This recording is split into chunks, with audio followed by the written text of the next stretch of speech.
Welcome back to the Bedrock Guide. It's episode 9, and in this episode we'll be starting work on a project I have in mind. So to start things off, obviously it's been quite a while since the last Minecraft video, which has kind of been down to a few issues with my Switch, so I've had to get that sorted out. So I got it back last week, early last week, so I've spent the past week kind of getting back used to playing Minecraft, and I've made some progress up in the sky, like the sky farm. We're gonna find an actual name for that, like the sky farming area, shall I say. I'll come up, show you what I've done, and then we'll start work on this project that I've got in mind. I built quite a lot of these clouds. If you remember, we did an AFK cloud, and I've kind of expanded on them. I've also built an auto smelter, a super smelter, which I'll show you guys when I up there. But the good thing about when I was building this is it meant it got me a lot of iron while I was AFK. It also helped supply a lot of these there. So as you can see, they've just got clouds which have these gaps in between that allow you to jump through. I'm not a noob when it comes to parkour, so they're quite easy jumps, but obviously as you can see, if I mess up I just fall into water. So I built a few, see, like that. But you saw the super smelter. We're going to be using that later in this episode, so I'll explain how that works and everything when we're down to it. But I think I should probably explain to you what the project is from there. So what I want to do is, we obviously have the few clouds there, but I want to make almost like a thunderstorm type thing down here. So I'm going to make a few grey clouds which are a bit lower, and I'll have a lightning strike coming all the way down to the floor. So the project that we're working on today is going to be the sand and glass, because obviously it's going to require a lot of glass, which means a lot of sand. So we're probably going to aim to get this entire inventory full, which we're there. So I'm going to go to the desert, and I'll meet you guys there. See you in a second. Hello, just arrived at the desert where we're going to be obviously digging for sand. So as I mentioned earlier, we're going to go to try and fill this whole inventory up with sand. So without further ado, ladies and gentlemen, I think we're going to start a time lapse. So let's get gathered.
basically. So as you can see from that time lapse, mined obviously a lot of sand. I think you would have seen in there at one point my diamond shovel broke, so I had to go over to that desert temple where I blew a hole in the mountain, and I went and got some iron and smelted it up, and obviously got this shovel and another one because that one broke, so I wanted my last shovel. So I thought I'll stop here. The goal was to get a full inventory's worth of my current inventory. As you can see, we're not far off at all, so I think that was pretty good going, especially if we now add this bed. We're what, we're 3 stacks and about 60, so I think that was pretty good there. But yeah, so now I am gonna meet you guys back at the base, and now as you can see, I've kind of put the junk away and got some coal and some sand, so I can show you all how this super smelter I built works. So we're going to sleep because the sun appears to be setting, if I'm correct. We have to wait. Okay, while I'm waiting for that, I'll explain to you guys kind of what a super smelter is. So a normal a normal furnace smelts at, well, a rate of 1 furnace. So what a super smelter does is you add a certain amount of furnaces. So I think with my super smelter it's 47 furnaces. So at the rate of 1 furnace, I'm currently smelting at the rate of 47. So that's obviously 47 furnaces. So I should be smelting at 47 times the normal rate of a furnace. Now, if you're using an item like coal smelts 8 objects. You have like blaze rods that do, I think it's 12. A block of coal does 16 or something. No, maybe 80 or something. Yeah, so each different block smelt for different times. I personally like to use kelp because I think kelp does 16. Sorry, I think I got that mistaken. I might be wrong on all of those figures here actually. Let me quickly search the smelting rules because I don't want to give you false information. So smelting blocks. Okay, wait. How? Sorry, I'm searching this. How much does each fuel smelt in Minecraft? Okay, so any wooden item, like that's not wood, so for example sticks, saplings and bulb, they'll do half a block. Wood, planks and wood logs do 1.5 blocks. Coal / charcoal do 8 blocks. A block of coal smelts 80 blocks. Lava bucket smelts 100 blocks. Let's see, blaze rod smelting. A blaze rod will smelt a stack of items, so 64, and a kelp block will smelt 20 items. So there, so you have 0.5, 1.5, 8, 20, and then whatever the other ones I just said. You can go back in the video, but they're smelting times. So we're currently using coal. We'll at some point switch to kelp because it's a renewable source. Oh, I forgot bamboo. Oh, I think bamboo's the same as sticks. Yeah, it must be. Yeah. Oh well. So those were the smelting rules of that. We're just using coal, like I said. Now, this isn't the most efficient super smelter design.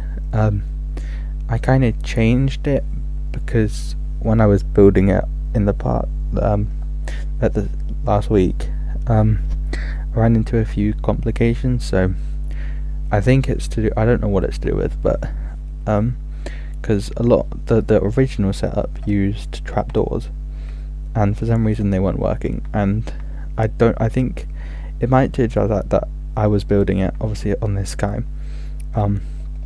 Anyway, that's I'm waffling a little bit.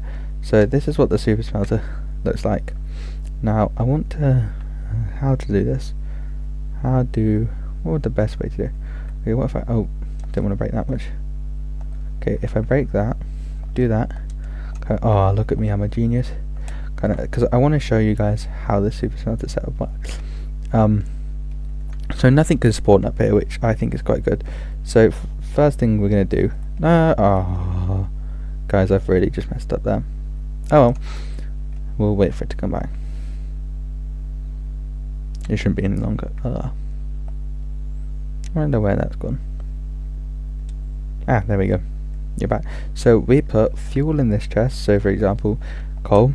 We click this button, and the fuel minecart goes along all of these. We'll fuel that, and then we'll go back. So it's quite a simple little thing. I didn't really want to go over the top because it's just fueling it. Now for the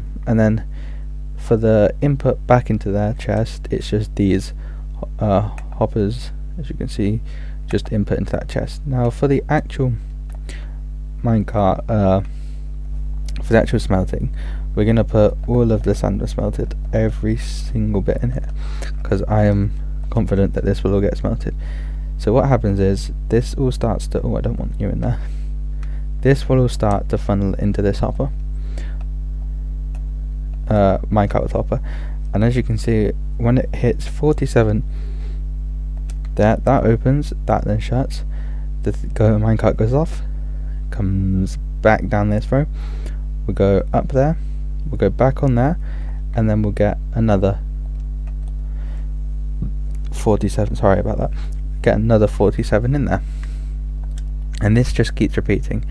And as you can see, one item is smelted. There's a little bit of inefficiency because look, this coal is currently being wasted. So as you can see, look, one sand has gone in, but more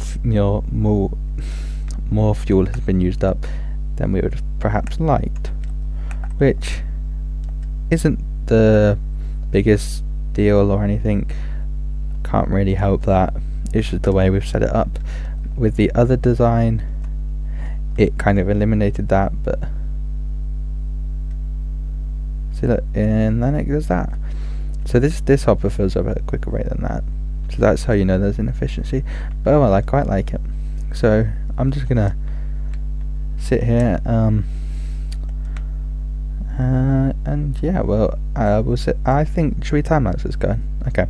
What I'll do is I'll go here and we'll time lapse the rest of this process. So yeah, see you guys in a bit. I really have to apologise about that. I know I said in the previous clip I'm gonna do a time lapse, but halfway through the smelting of the items, I couldn't think of what to say there. It stopped working. It was something to do with the hopper minecart.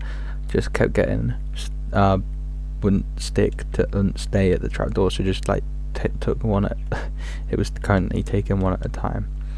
But as you can see, I've smelted all of this up, and I started smelting at the start of day 63, and we're halfway through the night of 65. Well, halfway through the night, that night, if that makes sense. So we've done day 64. Oh yeah, we just sorry, we've done a whole 1 day of Minecraft. So about 15-20 minutes. So as you can see, Iron Farm's been working while I've been doing it. We've got the smelt glass, which means in the coming episodes we'll be working on this storm, which I'm really looking forward to, guys. It's going to be the first big project of the season, and I kind of want to do it because the farms are going to obviously try to put most of them up there, and I kind of want a space where it looks nice and it means something. And then I think after we've kind of done that storm and then a few more farms, it will actually be on to our mega base. So that will be hopefully coming up in the next 10 episodes. I reckon we'll be on our mega base in 10 episodes. But I want to thank you all for watching this episode. It's been an interesting one. Please like and please consider subscribing and liking the video. It helps me out a lot and it means the world when you do it. So if you haven't already, go back and watch the rest of the series. I'd highly recommend it. It's there, and click the notification bell to stay tuned for the next few episodes coming up. Thank you for watching, and goodbye.